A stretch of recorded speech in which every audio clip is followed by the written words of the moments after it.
উত্তরবঙ্গ সফরে এই মুহূর্তে নওগাঁর নির্বাচনী জনসভায় বক্তব্য রাখছেন বিএনপি চেয়ারম্যান তারেক রহমান। আমরা সরাসরি যাচ্ছি তার বক্তব্যে।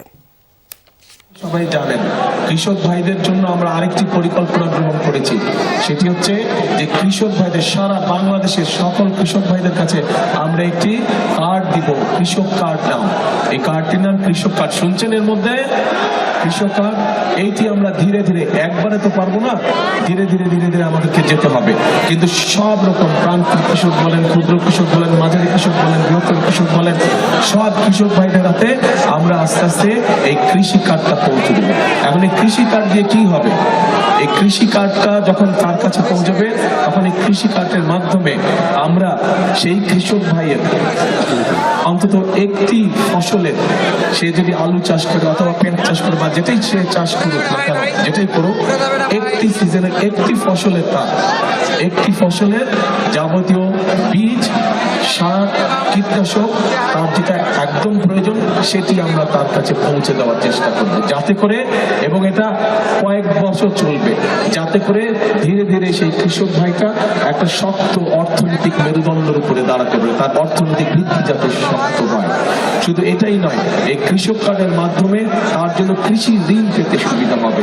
এই কৃষক কার্ডের মাধ্যমে হঠাৎ ঝড় বৃষ্টি বন্যা কিছু হলে যদি ফসল নষ্ট হয়ে যায়, তখন সেই কৃষি বীমার থেকে, বীমা যেটি হবে ফসলের, সেই বীমার টাকাটা পেতে তার জন্য সুবিধা হবে। কাজে আমরা কৃষক ভাইদের জন্য এই পরিকল্পনা গ্রহণ করেছি। এখন আমাকে বলেন, এই এলাকার এবং জয়পুরহাটের মানুষ, ম্যাক্সিমাম মানুষ কৃষিকার্যের সাথে জড়িত। এই যে কথাটা বললাম, এই কাজটা যদি আমরা করি, আপনারা কি মনে করেন কৃষক ভাইদের ভালো হবে?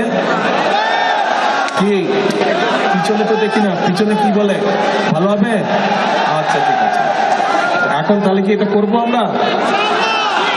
এই পরিকল্পনা বাস্তবায়ন করব? আচ্ছা, ইনশাল্লাহ। কিন্তু আমরা বাস্তবায়ন করার আগে আপনাদের একটা পরিকল্পনা আছে, আমি পরে জানছি। এরপরে আসেন, এরপরে এইখানে ধানের পাশাপাশি অন্যান্য অনেক শাকসবজি হয়, আম হয়, রাজশাহীতে হয়, এখানে হয়, এই অঞ্চলে প্রচুর হয়। কিন্তু একটা সমস্যা আছে যে অনেক সময় এগুলা হিমাগার পাওয়া যায় না। আমটা যে রাখবে, কৃষক রাখবে, আপনি 2 দিন রেখে যদি 3 দিনের দিন ঢাকায় নিয়ে যাবে, এটা রাখার জায়গা নাই। আর ঢাকায় নিয়ে যেতে যেই সমস্যা, এই যে রেলের যেই সমস্যা, মানে ট্রাকের যেই সমস্যা, এটা আমরা ওয়াকিফাল আছি এই ব্যাপারে। এবং কৃষকদের খরচ যাতে কম হয়, ইনশাল্লাহ রেলের ব্যবস্থাটার প্রতি আমরা নজর দিব, যাতে করে রেল লাইন তৈরি করার মাধ্যমে, শুধু কৃষিজাত পণ্যই নয়, একই সাথে মানুষও যাতে কম খরচে যেতে পারে, সেই ব্যবস্থা ইনশাআল্লাহ আমরা করব। প্রিয় ভাই বোনেরা, আমাদের পরিকল্পনার মধ্যে আরেকটি পরিকল্পনা আছে। সেটি হচ্ছে, আপনাদের নিশ্চয়ই মনে আছে, দেশের যে খালেদা জিয়ার সময় এই দেশের নারীদেরকে শিক্ষিত করার জন্য, মেয়েদেরকে শিক্ষিত করার জন্য দেশের যে খালেদা জিয়া একটি পরিকল্পনা নিয়েছিলেন। ক্লাস 1 থেকে ক্লাস 12 পর্যন্ত মেয়েদের শিক্ষা ব্যবস্থা ফ্রি করে দিয়েছিলেন উনি। জানেন এটা? আচ্ছা, জানেন?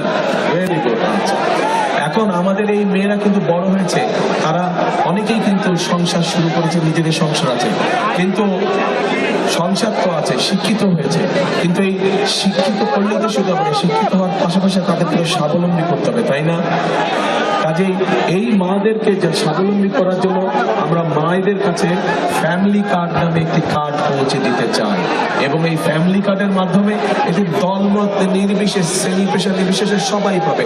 একজন কৃষকের স্ত্রী পাবে, একজন ইমাম সাহেবের স্ত্রী পাবে, একজন ভ্যান চালকের স্ত্রী পাবে, একজন school master, primary school master হোক, হেডমাস্টার সাহেব হোক, ওনার স্ত্রীও পাবে। অর্থাৎ সব ধরনের মানুষ পাবে, খেটে খাওয়া মানুষ সবাই এতে পাবে, কোনো দলমত থাকবে না, এটা সবাই পাবে। এবং এটি শুধু পাবে নারীরা, শুধু মায়েরা এটা পাবে, গৃহিণীরা এটা পাবে। এবং এটির মাধ্যমে সরকারের পক্ষ থেকে আমরা তাদের কাছে প্রতি মাসে অল্প হলেও একটা সুবিধা আমরা তাদের কাছে পৌঁছে দেবো, যাতে করে তারা সংসারটা স্বচ্ছন্দে চালাতে পারে। তাতে করে এটা থেকে মা বোনদের উপকার হবে। এবার এখানে ওই খেলার কথা আসছে, ক্রীড়ার কথা আসছে। কে বললো স্টেডিয়াম? কে বললেন স্টেডিয়াম? আচ্ছা, ও দলীয় তো খেলাধুলা করতো, আপনি বিয়েতে ছিলেন না? ফুটবল ফেডারেশন, হ্যাঁ, গোলু মিয়া নিজেও খেলাধুলা করতে তো ওই জন্য খেলার কথা বলে গেছে, কিন্তু এই খেলার ব্যাপারটা আলাদাভাবে আমরা চিন্তা করে রেখেছি। এই খেলার ব্যাপারটা আমরা চিন্তা করে রেখেছি যে পড়ালেখা করলে শুধু কেন ডাক্তার হতে হবে, পড়ালেখা করলে শুধু ইঞ্জিনিয়ার হতে হবে।